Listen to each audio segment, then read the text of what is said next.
মুফতি আরিফ বিন হাবিব। আমি নিজে ওনার ভক্ত, যদিও আমার মনে হয় জীবনে আজকেই প্রথম দেখা। আমি বহুবার রাজি সাহেবের কাছে ওনার নাম শুনেছিলাম, মনে মনে ভাবতাম যে নিজে যে ঢাকায় দেখা করে আসবো, সময় পাইনি বলে আসিনি। আজকে যেহেতু দেখা হয়ে গেছে, আমি নিজে কিছুক্ষণ শুনবো আজকে ওস্তাদের কথা। মোহতারাম মুফতি আমির হামজা সাহেব নারী বিষয়ক সংস্কার কমিশন নিয়ে কথা বলতেছিলেন। আপনি কোন কারণে মুসলমানের এই 92% দেশে বলতে গেলেন যে দেহ আমার, সিদ্ধান্ত আমার? বিশেষ করে আজ 3 দিন যা আরম্ভ হয়েছে, ওরা বলছে চেয়েছিলাম হিস্সা, হয়ে গেছি বেশ্যা। আপনারা তো আসলে বেশ্যা। আপনাকে এখন মেয়ে মানুষ বলবে কে? আমি তো দেখলাম চেহারার দিকে তাকিয়ে, এখন যদিও জায়েজ না তারপরও দেখা লাগছে। সামনের দিকে তাকিয়ে দেখি 2 জন শুধু বাংলাদেশের, বাকিগুলো সব কলকাতার। মোহতারাম মুফতি আমির হামজা সাহেব নারী বিষয়ক সংস্কার কমিশন নিয়ে কথা বলতেছিলেন। ওখানে উনি কয়েকটা পয়েন্ট বলেছে, সময়ের অভাবে সবগুলো বলতে পারেনি। একটা পয়েন্ট আছে এমন, সেখানে তাদের দাবি হলো সংবিধানের শুরুতে নির্দিষ্ট কোনো ধর্মকে অনুসরণ করা এটা দরকার নাই, এটা প্রয়োজন নাই। মানে সরাসরি বলে না ইসলামের কথা, বলতেছে নির্দিষ্ট কোনো ধর্মের অনুসরণ করা কি দরকার, মানে বিসমিল্লাহ বাদ দেন। এটার দ্বারা সূরা আলী ইমরানের 19 এবং 85 নম্বর আয়াতকে অস্বীকার করে। বলেন তো আমার ভেতরে আমার কি নিজের আছে? আমার মা বাবার যা আছে শুধু বিছানায় থাকার দায়িত্ব, বাকি যা করলো পোড়াটাকে। আপনি কোন কারণে মুসলমানের এই 92% দেশে বলতে গেলেন যে দেহ আমার, সিদ্ধান্ত আমার? বিশেষ করে আজ 3 দিন যা আরম্ভ হয়েছে, ওরা বলছে চেয়েছিলাম হিস্সা, হয়ে গেছি বেশ্যা। আপনারা তো আসলে বেশ্যা। আপনাকে এখন মেয়ে মানুষ বলবে কে? আমি তো দেখলাম চেহারার দিকে তাকিয়ে, এখন যদিও জায়েজ না তারপরও দেখা লাগছে। সামনের দিকে তাকিয়ে দেখি 2 জন শুধু বাংলাদেশের, বাকিগুলো সব কলকাতার।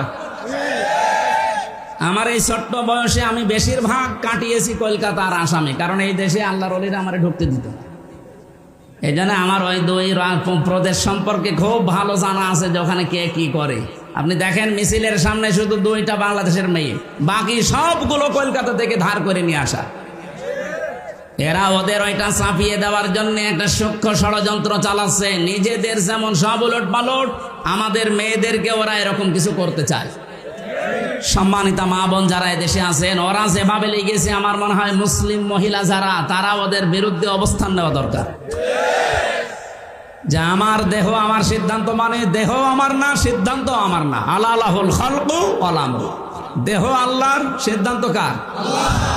কবরবাসীদের রুহের মাগফিরাত কামনায় 16তম বার্ষিক ওয়াজ দোয়ার মাহফিলের প্রধান বক্তা আন্তর্জাতিক খ্যাতি সম্পন্ন মুফাসসিরে কোরআন হাফেজ মাওলানা মুফতি আমির হামজা কুষ্টিয়া এতক্ষণ গুরুত্বপূর্ণ আলোচনা পেশ করেছেন। কুষ্টিয়া যাবে অনেক দূরের পথ, তো এই জন্য একটু আগে আলোচনা সেরেছেন। আমরা দোয়া করব আল্লাহ তাআলা যেন সহি সালেমে নিরাপদে আপন গন্তব্যে আল্লাহ পৌঁছিয়ে দেন। এ মাহফিলের প্রধান আলোচক আপনারা দ্বিতীয় বক্তা দিয়েছেন কেন?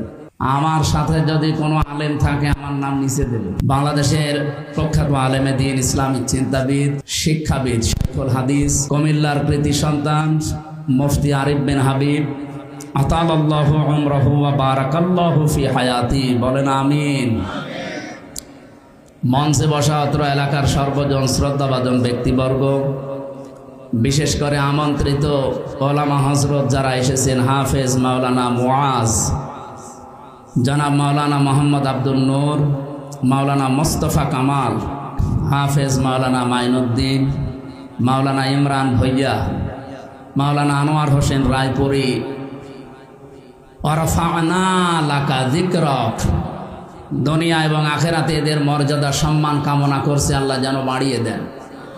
আর জোরে বলেন আমরা শুধুমাত্র দুনিয়াতে তাদের সম্মান চাই না, উভয় জগতে চাই। কিন্তু উভয় জগতের সম্মান পেতে হলে কিছু কাজ করা লাগে।